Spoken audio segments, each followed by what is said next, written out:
Hey dear students, welcome back to our channel. आज का interesting topic जो होने वाला है हमारा, वो हमारे वल्नरेबल ग्रुप का एक लास्ट जो हिस्सा है, जिसको हम देखते हैं एज एन एल्डरली पर्सन। अब ये एल्डरली पर्सन जो है, ये कौन होते हैं, किस तरीके से हम किसी को एज एन एल्डर जो है वो रिकॉग्नाइज कर सकते हैं, कौन सी एज में इंसान जब पहुंचता है तब हम उसको एक एल्डरली पर्सन या ओल्ड एज जिसको हम बुलाते हैं, जो हमारे घर में बुजुर्ग होते हैं बेसिकली, उन्हें हम एल्डरली पर्सन कहते हैं। तो किस तरीके से हमारे कॉन्स्टिट्यूशन ने या दूसरी कंट्रीज़ में भी कौन सी एक एज जो है वो स्पेसिफाई कर रखी है, जिसके तहत हमको पता चलता है कि हम इसको रिकॉग्नाइज कर सकते हैं या एल्डरली पर्सन बुला सकते हैं। Now, most developed world countries have accepted the chronological age of 65 years as a definition of elderly or older person. बहुत सारी कंट्रीज़ ने 65 ईयर्स की जो एज है उसको कंसिडर कर रखा है। कौन सी कंट्रीज़ ने? जो डेवलप्ड वर्ल्ड कंट्रीज़ है उन्होंने कहा है कि 65 ईयर्स की एज जो होती है उसको एल्डरली या ओल्डर पर्सन में काउंट होता है। However in developing countries like India, अगर हम बात करें हमारे कंट्री की जो डेवलपिंग है, तो हमारे यहाँ पर 60 की एज अगर हो गई है तो हम उसको एल्डरली या ओल्डर पर्सन बुलाते हैं। Also at the moment there is no United Nations standard numerical criteria, यानी कि यूनाइटेड नेशंस के ऐसे कोई स्पेसिफिक क्राइटेरिया नहीं बनाया गया है कि इस एज में ही आपको जो है वो किसी को भी एल्डरली बुलाना है। डेवलप कंट्रीज 65 ईयर्स पहुंचती है तो वो बोलती है कि उनको एल्डरली बुलाओ, और हमारी डेवलपिंग नेशन जो है वो क्या कहती है, 60 ईयर्स की एज में आ गए हैं तो हमने उनको एल्डरली पर्सन बुलाया है। But the UN agreed cut off है 60+ ईयर्स। यूएन अग्रीड का कट ऑफ ईयर है 60+, 60 या 60 से ऊपर, to refer to the older population. अब जैसे हम सबके राइट्स देखे हैं, चाहे एससी हो, एसटी हो, उसके साथ साथ हमने वुमेन्स देखा है, चिल्ड्रंस देखा है, पर्सन्स विद डिसेबिलिटीज़ देखा है। सिमिलरली जो हमारे कंट्री में एल्डरली पर्सन्स है, जो ओल्डर पीपल है, जो बुज़ुर्ग है, इनके भी कई सारे कॉन्स्टिट्यूशनल और लीगल राइट्स होते हैं जो हमको पता होने चाहिए। कॉन्स्टिट्यूशनल राइट में अगर हम देखें, it envisages protecting the right of the citizens. अब बाकी सारे जो देखो आर्टिकल 14, 15 हमने देखा ना कि डिस्क्रिमिनेशन नहीं हो सकता, इक्वालिटी बिफोर लॉ, वो सब तो कॉमन है हर किसी के लिए, लेकिन specifically as an elder person उनके लिए कॉन्स्टिट्यूशनल राइट्स और क्या कहते हैं।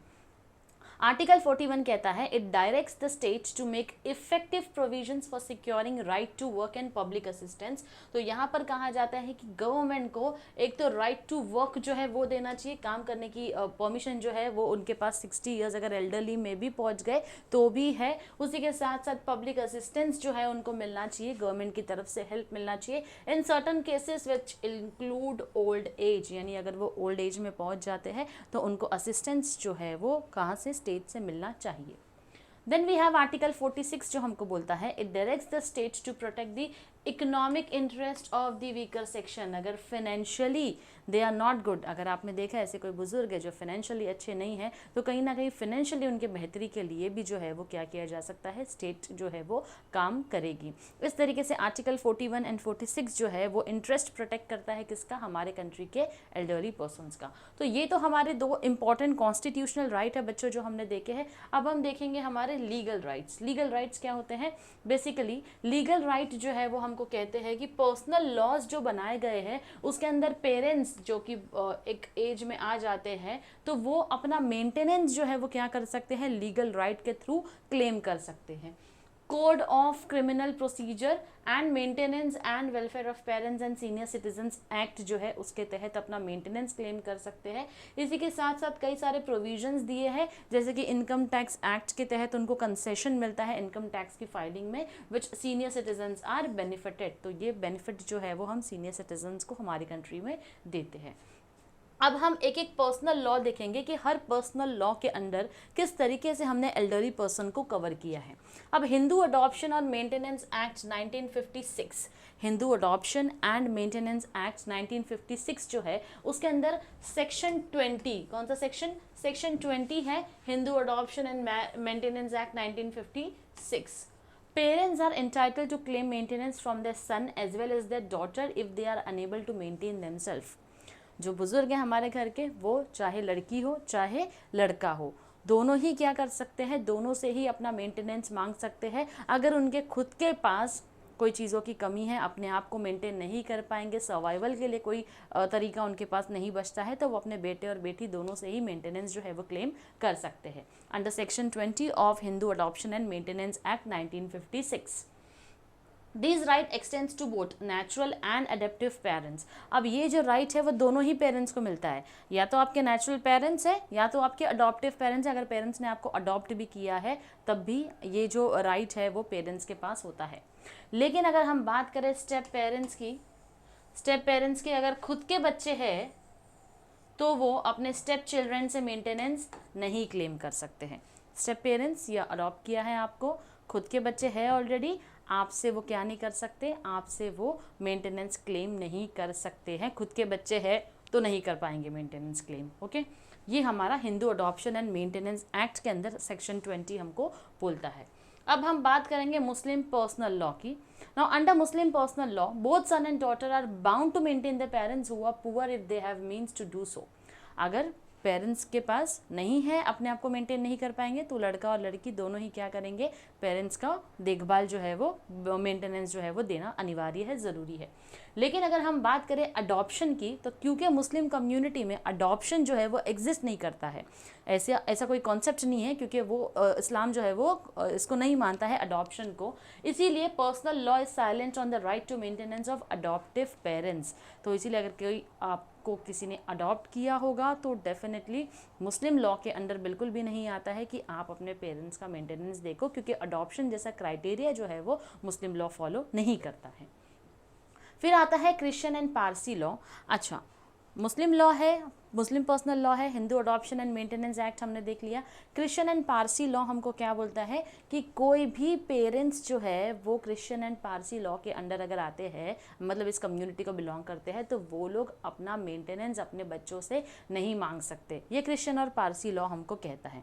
लेकिन बावजूद इसके अगर वो मेंटेनेंस चाहते हैं हमको हमारे बच्चे दे, तो वो code of civil criminal procedure के थ्रू क्या कर सकते हैं, code of criminal procedure CRPC जो है उसके थ्रू क्या कर सकते हैं, अपने बच्चों से अपना मेंटेनेंस मांग सकते हैं। लेकिन उनके खुद के कम्युनिटी के पर्सनल जो लॉ है, Christian law and Parsi law, इसके तहत वो अपना मेंटेनेंस क्लेम नहीं कर पाएंगे। तो मेंटेनेंस चाहिए तो किसके थ्रू जाना पड़ेगा, क्रिमिनल प्रोसीजर जो है उसके थ्रू जाना पड़ता है।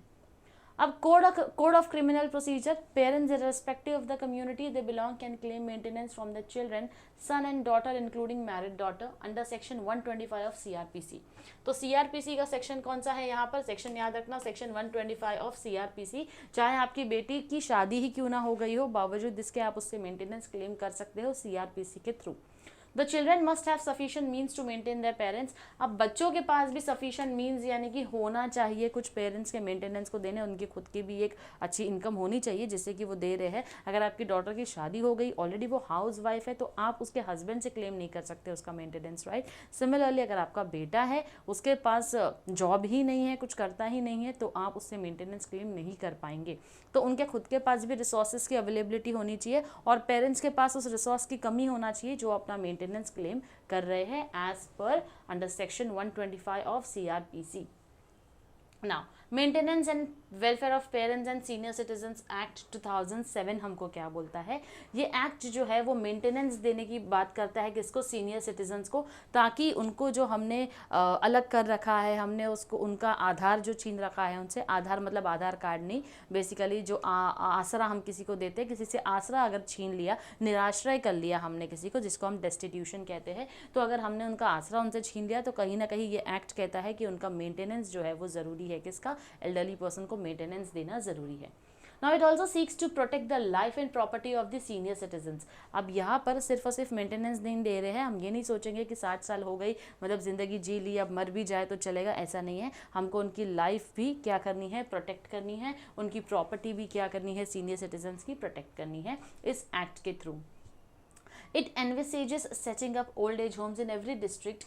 The definition of maintenance covers basic necessities of life। अब ये जो मेंटेनेंस की हम बात करें ना, तो यहाँ पर लाइफ की जो बेसिक नेसेसिटी उनके लिए चाहिए ना, उसकी बात करते हैं हम। ज़रूरी नहीं है उनको कोई बड़ा सा बंगला ही बंद कर देंगे तो ही वो रहेंगे। Food, clothing and shelter, these are the basic necessities which you should provide to these senior citizens. Old age homes जो है हर डिस्ट्रिक्ट में होने चाहिए। ये एक्ट जो है वो एप्लीकेबल है हर सिटीजन को हमारे कंट्री के जिसने 60 ईयर्स की एज को क्रॉस कर लिया है। और इसी के साथ साथ इस एक्ट के अंदर कुछ इंपॉर्टेंट प्रोविजंस दिए गए हैं। वो प्रोविजंस क्या है, A childless senior citizen can claim maintenance from any relative who possesses property or who would inherit it. यानी एक ऐसे एल्डरली पर्सनस या ऐसे एल्डरली कपल्स है जिनके अपने खुद के बच्चे कोई है ही नहीं, तो ये लोग कहाँ जाएंगे मेंटेनेंस क्लेम करने के लिए अपनी ओल्डर एज में? तो बेसिकली इन्होंने जिसको भी अपना जैसे हम नॉमिनी बनाते हैं ना कि हमें कुछ हो जाए तो हमारे बाद जो भी है वो इसको मिलना चाहिए, तो सिमिलरली उन्होंने अपना वारिस जिसको आगे बना रखा है, अपने जिस किसी रिलेटिव को बोल रखा है कि मेरे बाद प्रॉपर्टी तुम्हारी ही होने वाली है, तो उस इंसान को जिसको आपने नॉमिनी बनाया है उसको क्या करना होगा? आपका मेंटेनेंस देना होगा। वो कोई भी हो सकता है आपके रिलेटिव में, तो आपने जिसको भी नॉमिनी बनाया है वो आपका मेंटेनेंस देगा अगर आप एक चाइल्डलेस कपल हो तो। Now, the state government is directed to constitute a tribunal which would hear the cases regarding maintenance. अब स्टेट गवर्नमेंट क्या करेगी? हर चीज़ में खुद इन्वॉल्व नहीं होगी, तो स्पेशल ट्रिब्यूनल यानी कि स्पेशल कोर्ट बनाई जाती है जो सिर्फ और सिर्फ ऐसे केसेस के ऊपर क्या करे? ध्यान दे। Maximum maintenance allowance to be specified by the state government which should not exceed 10,000 per month. तो मैक्सिमम मेंटेनेंस कितना होना चाहिए? 10,000 जो है वो, उससे ज़्यादा एक्सीड नहीं होना चाहिए। 10,000 जो है वो लिमिट है मैक्सिमम कितना आपको मेंटेनेंस देना होगा। There is the provision of imprisonment if a person defaults in the payment of maintenance as per the order of the tribunal. अभी जो स्पेशल कोर्ट ने ऑर्डर दे रखा है कि आपको हर बार जो है वो पैसे देने हैं, अगर आप चूक जाते हो पैसे देने से तो आपको उसके लिए जेल की सज़ा भी हो सकती है। The appeal against the order of the tribunal can be made to the appellate tribunal within a period of 60 days. तो जब भी अगर ऐसा कुछ होता है कि सामने वाला फेल हो जाता है मेंटेनेंस देने में, तो 60 डेज़ के अंदर आपको जो भी फैसला दिया गया है, तो जो अपील जिसने अपील की है उसको हम अपील जो करता है इंसान उसको बोला गया है कि वो क्या कर सकता है? ट्रिब्यूनल के ऑर्डर के अगेंस्ट अगर जाना है तो 60 दिनों के अंदर उसको जो है वो अपनी कंप्लेंट दर्ज करनी होगी ट्रिब्यूनल के अपीलेट के सामने। ट्रिब्यूनल में कंडक्ट समरी, एक समरी कंडक्ट कर सकते हैं, जैसे कि जो भी केस का फैसला सुनाया गया है तो फाइनली आपको एक बार फिर से बताना पड़ता है कि सो एंड सो इंसान को इतना मेंटेनेंस पर मंथ इस इंसान को देना है, अगर नहीं दिया है तो ये उसके लिए फ़ाइन पड़ सकता है या इतने सालों की जेल की सज़ा हो सकती है। तो जो भी होता है एंटायर केस की समरी आपको जो है वो ट्रिब्यूनल को किसको बतानी होती है? बोथ द पार्टीज़ को बतानी होती है। The parties cannot engage a legal practitioner for the proceedings to cut the cost of the proceedings. अब यहाँ पर पार्टीज़ जो है, जो अपोजिट है, जैसे कि पेरेंट्स है, सामने बच्चे हैं, ये लोगों ने लीगल प्रोसीडिंग्स के लिए किसी भी लीगल प्रैक्टिशनर को हायर नहीं कर सकते, बेसिकली कोई वकील नहीं कर सकते हैं, क्योंकि वकील तो आपको अच्छी अच्छी राय देगा और केस को एक तरफ करने की कोशिश करेगा। तो यहाँ पर सीधा सीधा जाकर ट्रिब्यूनल कोर्ट के पास अपना केस लड़ना है, वहाँ पर आपको जो भी अपनी इन्फॉर्मेशन जो है वो उनको देनी होती है और अकॉर्डिंगली जो जजेस अपॉइंट किए जाते हैं वो आपके हित में या आपके अगेंस्ट जो भी फैसला है वो सुनाते हैं। The Act provides for establishment of at least one old age home in each district with a capacity to shelter 150 senior citizens. ये एक्ट हमको बोलता है कि हर एक डिस्ट्रिक्ट में, हर एक जिले में क्या होना चाहिए?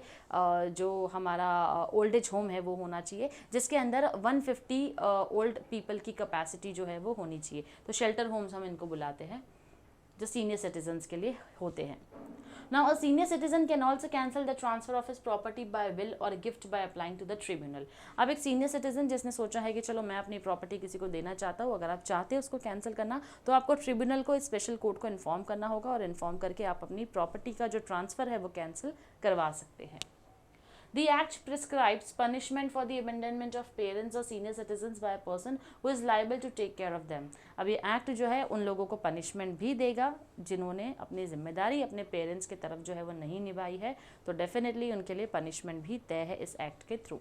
तो यहाँ पर हमारे लीगल राइट्स जो है एल्डरली पर्सनस के वो कंप्लीट होते हैं। अब हम देखेंगे ऐसे क्या प्रोग्राम्स, ऐसी क्या पॉलिसीज़ है हमारी कंट्री में जो एल्डरली पर्सन के लिए बनाई गई है। सबसे पहले है IPOP जो कि integrated programme for elderly persons है। यहाँ पर ये प्रोग्राम को बनाया है ministry of social justice and empowerment ने। किसने बनाया है? Ministry of social justice and empowerment ने। यहाँ पर इनका मेन ऑब्जेक्टिव क्या है? Improve the quality of life of the older persons.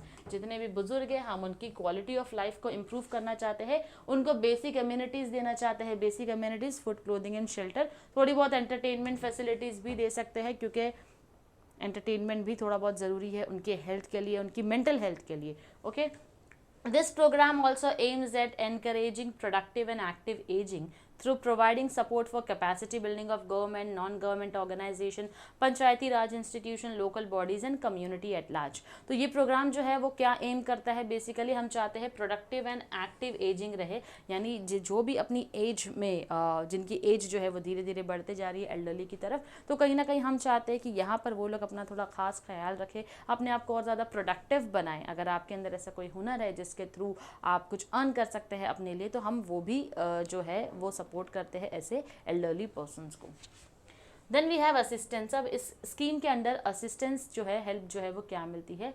Assistance under this scheme will be given to the panchayati raj institutions या लोकल बॉडीज़ को हेल्प दी जाती है, या फिर एनजीओस को हेल्प दी जाती है, जो कि कुछ पर्पसेस के लिए बनाई गई है। जैसे कि प्रोग्राम्स किए जाते हैं catering to the basic needs of elderly persons, particularly food, shelter and health care to the destitute elderly. तो यहाँ पर प्रोग्राम जैसे बनाए जाते हैं जहाँ पर फूड, शेल्टर और हेल्थ, जो बूढ़े लोग हैं, बुजुर्ग लोग हैं, उनके हेल्थ से रिलेटेड और उनके फूड और शेल्टर से रिलेटेड हम ऐसे प्रोग्राम लेकर आते हैं जो उनकी बेसिक अम्यूनिटीज़ को फुलफिल कर सकें। फिर हम प्रोग्राम बिल्ड करते हैं ताकि हम inter generational relationship, particularly between children और यूथ एंड ओल्डरली पर्सन, ऐसे प्रोग्राम्स ले आते हैं जहाँ पर हम चाहते हैं कि ये जो सीनियर सिटीजन्स हैं और इनके साथ जो बच्चे हैं, किसी तरीके से यंगस्टर्स जो है वो इनके साथ जुड़ जाए, ताकि कहीं ना कहीं एक बहुत ही बैलेंस बना रहेगा, एक संतुलन बना सकते हैं हम दोनों ही लोगों के बीच में सोसाइटी में सर्वाइवल के लिए। Programmes for encouraging active and productive ageing, जैसे मैंने कहा कि जैसे जैसे एज बढ़ रही है तो उसको और कितना अपनी एज को प्रोडक्टिव बना सकते हैं। Programmes for proving institutional as well as non institutional care और services to older persons, research करते हैं, एडवोकेसी एंड अवेयरनेस क्रिएट करते हैं, ऐसे प्रोग्राम्स को लेकर आते हैं जिससे हम एक्टिव जिसके कि हम एजिंग में और ज़्यादा लोगों को बता सकते हैं, जैसे जैसे एज बढ़ रही है हम उन्हें बता सकते हैं कि वो अपने आप को और कैसे प्रोडक्टिव बना सकते हैं। Any other programmes in the best interest of older persons, और इसी के साथ साथ कोई ऐसा प्रोग्राम जो कि इनके बेहतरी के लिए होगा तो हर वो प्रोग्राम को इम्प्लीमेंट किया जाता है। अब देखेंगे हम इम्प्लीमेंटिंग एजेंसीज कौन होती है जो इस IPOP स्कीम को इम्प्लीमेंट करती है। तो बेसिकली ये स्कीम जो है वो पर्टिकुलरली सौंपी जाती है पंचायती राज इंस्टीट्यूशंस को, लोकल बॉडीज़ को या NGOs को दी जाती है, वॉलंटरी ऑर्गेनाइजेशंस को। अब जो फंड होता है IPOP के अंदर वो किसी भी स्टेट को रिलीज़ नहीं किया जाता है, ये NGO जैसी एजेंसीज जो होती है उनको रिलीज़ किया जाता है। फंड स्टेट के हाथ में नहीं जाता है, किसके हाथ में जाता है? NGOs के हाथ में जाता है, जो स्पेसिफिकली इस एल्डरली पर्सनस को देख रही होती है। सेकेंड जो हमारी स्कीम है एल्डरली पर्सन्स के लिए वो है राष्ट्रीय Vayoshri Yojana, RVY।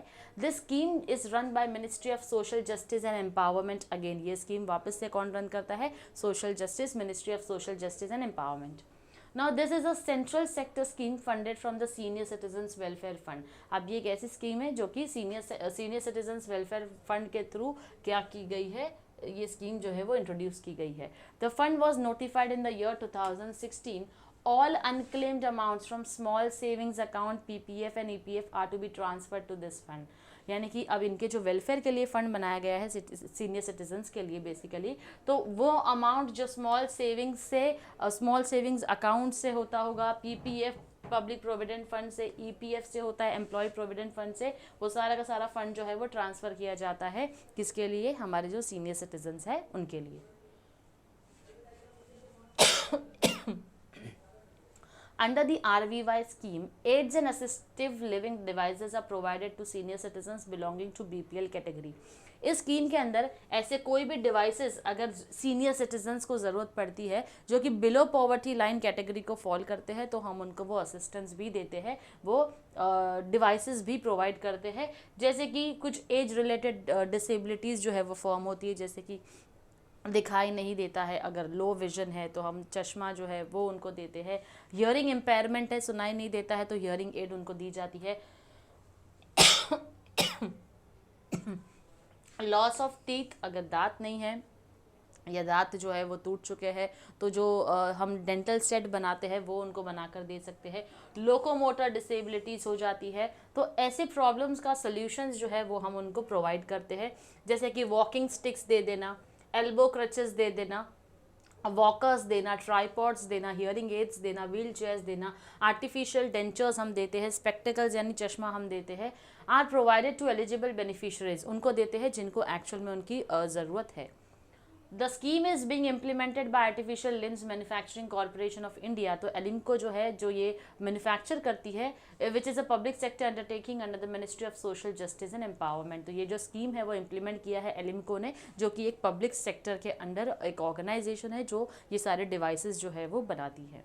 The estimated outlay of the scheme was 483.6 crore up to 2019-20। यानी ये जो स्कीम है इसका एस्टिमेट अमाउंट अगर हम देखें तो ये 483.6 करोड़ था 2019 से 20 तक।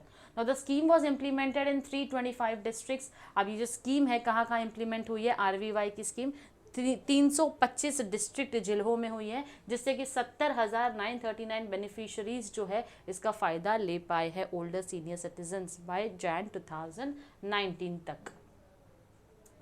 National old age pension scheme, ministry of rural development of India ने इसको इंट्रोड्यूस किया था under the guidance of Indira Gandhi. National old age pension scheme under national social assistance programme in the year 2007।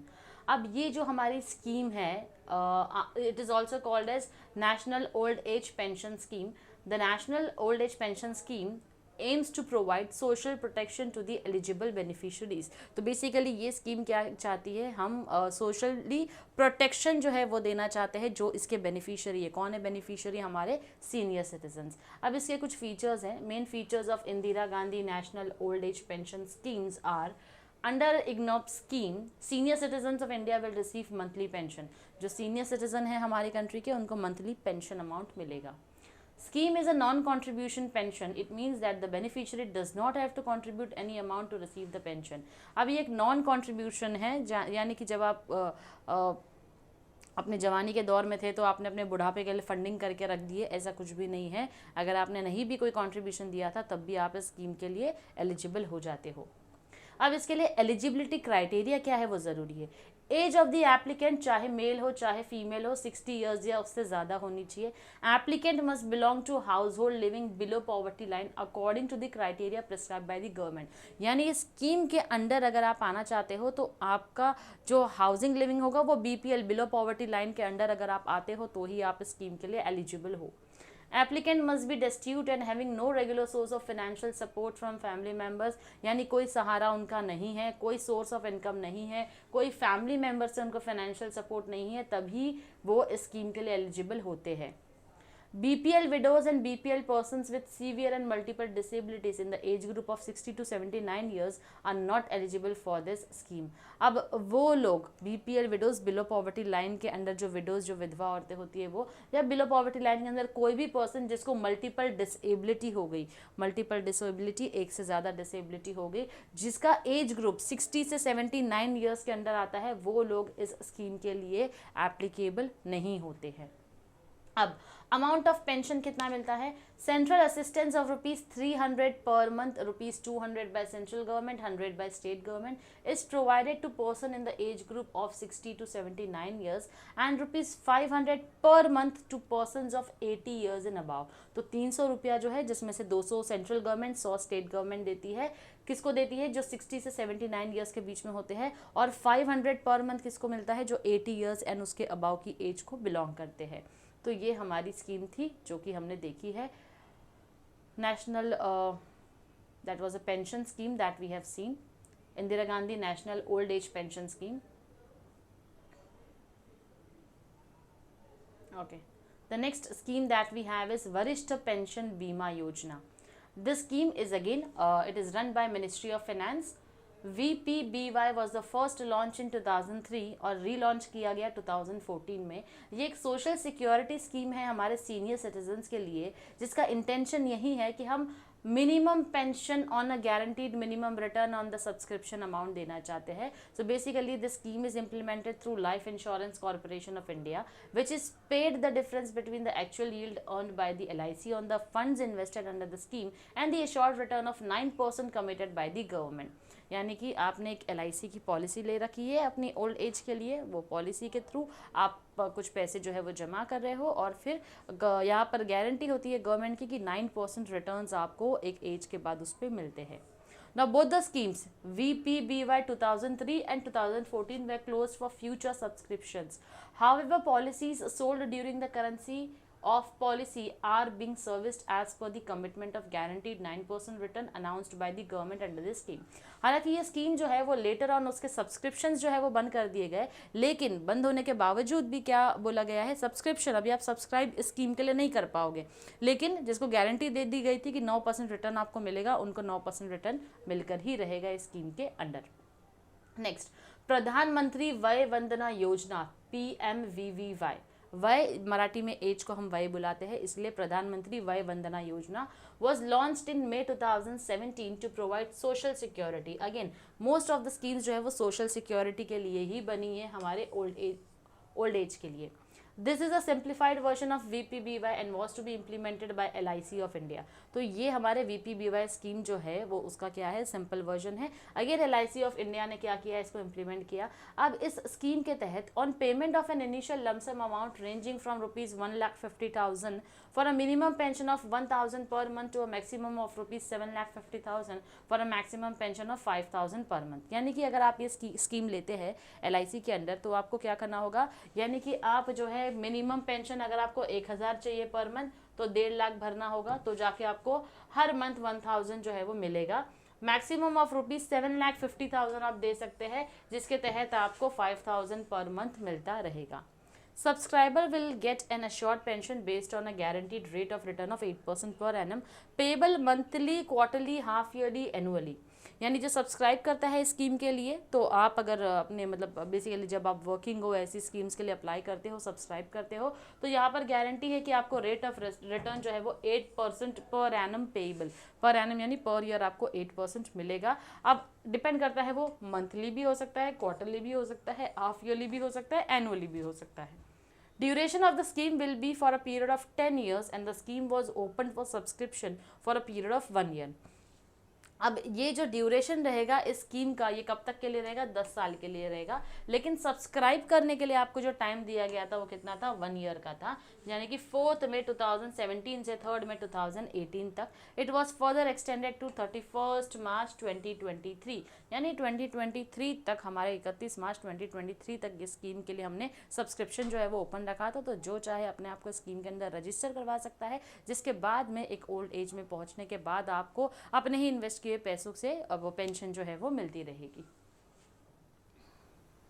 Then we have National Program for the Health Care of Elderly Person। Ministry of Health and Family Welfare had launched the NPHCE during 2010-11 to address various health related issues of elderly person. तो basically यहाँ पर हम health और family welfare के ऊपर जो है ministry ने फोकस किया है हेल्थ रिलेटेड प्रॉब्लम से। Major objectives under district level activities of NPHCE are to provide dedicated health facilities in district hospitals, community health centres जिसको हम CHC बुलाते हैं, प्राइमरी हेल्थ सेंटर्स है, सब centres levels through state health society. तो basically यहाँ पर हमने हेल्थ फैसिलिटीज़ के ऊपर स्कीम के अंदर ज़्यादा फोकस किया है। अब किस तरीके की फैसिलिटीज़ जो है वो दी जाती थी इस प्रोग्राम के अंदर, geriatric OPD and 10 bedded geriatric ward at district hospitals, तो 10 बेड का जो है वो वार्ड जो है हॉस्पिटल में होना ज़रूरी है। Biweekly geriatric clinic at community health centres होना ज़रूरी है, वीकली गिरियाट्रिक क्लिनिक होना ज़रूरी है प्राइमरी हेल्थ सेंटर में, और provision of aids and appliances at sub centres भी होना ज़रूरी है। तो जिस किसी भी अप्लायंस की ज़रूरत होगी, किसी भी मदद की ज़रूरत होगी, तो वो इन सब सेंटर्स में मिलना ज़रूरी है। Now the center will bear 75% of the total budget and state government to contribute 25% of the budget for activities up to district level। तो डिस्ट्रिक्ट लेवल तक की जो भी एक्टिविटीज़ होगी उसमें स्टेट गवर्नमेंट जो होगी वो 25% कंट्रीब्यूट करेगी, सेंट्रल गवर्नमेंट जो है वो 75% करेगी। फिर आती है हमारी स्कीम मिनिस्ट्री ऑफ रेलवेज। अब मिनिस्ट्री ऑफ रेलवेज जो है वो सीनियर सिटीजन की किस तरीके से मदद करती है, ऐसी क्या फैसिलिटीज़ है जो मिनिस्ट्री ऑफ रेलवे प्रोवाइड करती है सीनियर सिटीजन्स को। Now as per rules, male senior citizens of minimum 60 years and female citizens of minimum 58 years are granted concession in the basic fares of classes of Mail, Express, Rajdhani, Shatabdi, Jan Shatabdi, Duronto group of trains। Element of concession is 40% for men, 50% for women। Simple है, senior citizen की as में अगर पहुंच जाते हैं, mail के लिए senior citizen की एज 60 है, फीमेल अगर 58 में है, तो इनको जो है वो रेलवे के फेयर्स में क्या मिलता है, कंसेशन मिलता है। कितना कंसेशन, अगर मैन है तो 40% मिलेगा फेयर्स में कंसेशन, फीमेल है तो 50% मिलेगा। No proof of age is required at the time of purchasing tickets. However, they are required to carry some documentary proof as prescribed showing their age or date of birth and have to produce it if demanded by on-board ticket checking staff। हालांकि आपको senior citizen के लिए कोई proof देने की ज़रूरत नहीं है, लेकिन बेहतर होगा कि आप अपने साथ किसी तरीके का एक डॉक्यूमेंट जो है वो कैरी करो जो आपकी डेट ऑफ बर्थ बताता होगा। जैसे कि हमारा पैन कार्ड होता है, उसके अंदर डेट ऑफ बर्थ होती है, आधार कार्ड है, इलेक्शन आईडी है, तो इसके अंदर हमारी डेट ऑफ बर्थ मौजूद होती है, जिसके थ्रू एक कैलकुलेशन किया जा सकता है कि वाकई में आप इस सीनियर सिटीजन की कैटेगरी में फॉल करते हो या नहीं। ताकि अगर कोई टिकट चेकर आया, उसको चेक करना होगा किसी रेलवे स्टाफ को आपका टिकट, तो आपके और उसके लिए दोनों के लिए ही कन्वीनियंट होना चाहिए। Senior citizens can book reserve tickets across the reservation counters as well as through internet. तो सीनियर सिटीजन्स जितने भी रिजर्वेशन काउंटर्स है या इंटरनेट के थ्रू अपने टिकट्स को रिजर्व कर सकते हैं। अब in the computerised passenger reservation system, अब जो कंप्यूटर से पैसेंजर रिजर्वेशन सिस्टम होता है उसकी हम बात करेंगे। There is a provision to allot lower berths to senior citizens, female passengers of 45 years and above automatically, even if no choice is given, subject to availability of accommodation at the time of booking। यानी कि यहाँ पर बोला जा रहा है जब भी टिकट्स रिजर्व करते हैं तो हमको सीनियर सिटीजन्स को जो लोअर बर्थ होती है वही देनी ज़रूरी होती है। In all trains having reserved accommodation, a combined quota of 2 lower berths per coach has been earmarked in sleeper। यानी कि अगर हम बात करें in all trains having reserved accommodation, जहाँ पर भी रिजर्वेशन हो चुका है वहाँ पर अ कोटा ऑफ 2 लोअर बर्थ्स पर कोच, हर कोच में 2 लोअर बर्थ्स जो है वो स्लीपर जो है वो दिया जाना चाहिए। एसी में 3 टायर एंड एसी में 2 tyre classes for the senior citizens को मिलना चाहिए। फीमेल पैसेंजर्स जो 45 ईयर्स एंड अबाव है या प्रेग्नेंट वुमेन है जो कि ट्रैवल कर रहे हैं, तो उनको इस तरीके के जो भले कितना भी रिजर्वेशन क्यों ना हो गया हो, ये सीट्स जो है वो उनके लिए ईयरमार्क्ड रिजर्व जो है वो बुक जो है वो कर दी जाती है। Now, accommodation is also earmarked for senior citizens during specified hours on suburban sections by Central and Western Railways। तो accommodation जो है वो भी senior citizens के लिए earmark register जो है वो कर दी जाती है। स्पेसिफिक आवर्स जो सबर्बन सेक्शंस के होते हैं, चाहे वेस्टर्न या सेंट्रल रेलवे के होंगे, तो उस वक्त सीनियर सिटीजन्स के लिए अकोमोडेशन हमने कर दिया है। Instruction exists for provision of wheelchairs at stations. This facility is provided duly escorted by coolies on payment as per present practice। Now, zonal railways have also been advised to provide free of cost battery operated vehicles for disabled and old age passengers at railway station। तो instruction दिया गया है कि wheel chairs वाली facility जो है वो भी स्टेशन पे होनी चाहिए, जिसको एस्कॉर्ट करते हुए कूलीज जो है वो ले जाएंगे, तो प्रेजेंटली जो भी उनका चार्ज होगा वो आप उनको पे कर सकते हैं। देन जोनल रेलवे जो है उसने एडवाइस किया है कि free of cost battery operated vehicles जो है वो होने चाहिए डिसेबल्ड के लिए या ओल्ड एज पर्सन के लिए रेलवे स्टेशन के ऊपर। Now, after departure of the train, if there are vacant lower berths available in the train and if any physically handicapped person booked on the authority of handicap concession or a senior citizen who has been allotted upper or middle berth approaches for allotment of vacant lower berth, the on-board ticket checking staff has been authorized to allot the vacant lower berth to them, making necessary entries in the chart। अब जो है already seats जो है वो तो allot कर दी गई है, ठीक है। ऐसे में अगर किसी सीनियर सिटीजन को मिडिल बर्थ मिलती है या अपर बर्थ मिलती है, लेकिन उन्होंने देखा कि जर्नी में लोअर बर्थ जो है वो खाली जा रही है और वो कंफर्टेबल नहीं है मिडिल बर्थ के साथ, तो डेफिनेटली वो क्या कर सकते हैं, वो जो टिकट चेकिंग स्टाफ होता है अगर वो आता है तो उनसे रिक्वेस्ट करके है जो है वो लोअर बर्थ के लिए अप्लाई कर सकते हैं, उनसे डिमांड कर सकते हैं कि हमको लोअर बर्थ दे दो। सिमिलरली अगर कोई हैंडीकैप भी आता है वो भी डिमांड करता है तो उसको भी लोअर बर्थ अलॉट की जा सकती है। Separate counters are earmarked at various passenger reservation system centers for dealing with the reservation requisition received from physically handicapped persons, senior citizens, ex-MPs, MLAs, accredited journalists and freedom fighters if the average demand per shift not less than 120 tickets। तो अलग अलग counters जो है इन लोगों के लिए हमने क्या किए हैं, पैसेंजर रिजर्वेशन सिस्टम में बनाए हैं स्पेसिफिकली उनको टिकट देने के लिए। Now, in case there is no justification for earmarking of an exclusive counter for any of these categories of persons, including handicapped person, senior citizen, 1 or 2 counters depending upon the total demand are earmarked for dealing with the reservation request for all these categories of persons। So basically यहाँ पर बोला जा रहा है कि अगर इस तरीके से हमने इन कैटेगरीज में अलग अलग PRS को नहीं भी असाइन किया है तो भी अगर हम क्या कर सकते हैं, बावजूद इसके 1 या 2 काउंटर जो है वो जितनी डिमांड है उस हिसाब से हम ओपन करके उनके टिकट्स को रिजर्व करवा सकते हैं। Next we have Ministry of Home Affairs who has issued 2 detailed advisories dated 27/3/2008 and 30/8/2013 to all state governments duties advising them to take immediate measures to ensure safety and security, elimination of all forms of neglect, abuse and violence against old persons through initiatives such as identification of senior citizens, sensitization of police personnel regarding safety security of older persons, regular visit of the beat staff, setting up of toll-free senior citizens helpline, setting up senior citizens security cell, verification of domestic health and drivers. Basically ministry of home affair ने यहाँ पर detail में बात की है safety and security की हमारे senior citizens की। तो बीट मार्शल्स है, उनको रेगुलर चेकअप पर निकलना है, टोल फ्री नंबर्स निकाल दो सीनियर सिटीजन्स के लिए इन केस अगर कोई हेल्प चाहिए। तो किसी भी तरीके का वायलेंस या फिर अनसेफ फील करते हैं सीनियर सिटीजन्स, तो उनकी मदद के लिए हर तरीके का सेफ्टी मेजर जो है वो मिनिस्ट्री ऑफ होम अफेयर ने लिया है। मिनिस्ट्री ऑफ सिविल एविएशन, अब हम बात करेंगे एयरलाइन की। In order to facilitate the passengers particularly senior citizens, expectant mothers यानी कि जो प्रेग्नेंट लेडीज होती है वो, पैसेंजर्स जो डिसेबिलिटी से सफ़र कर रहे हैं, जो फर्स्ट टाइम ट्रैवलर है, all the stakeholders have been instructed to ensure that the following requirements are complied। यानी इन सबको बताना है कि फॉलोइंग रिक्वायरमेंट्स जो हम अभी देखने वाले हैं ये बहुत ही ज़रूरी है।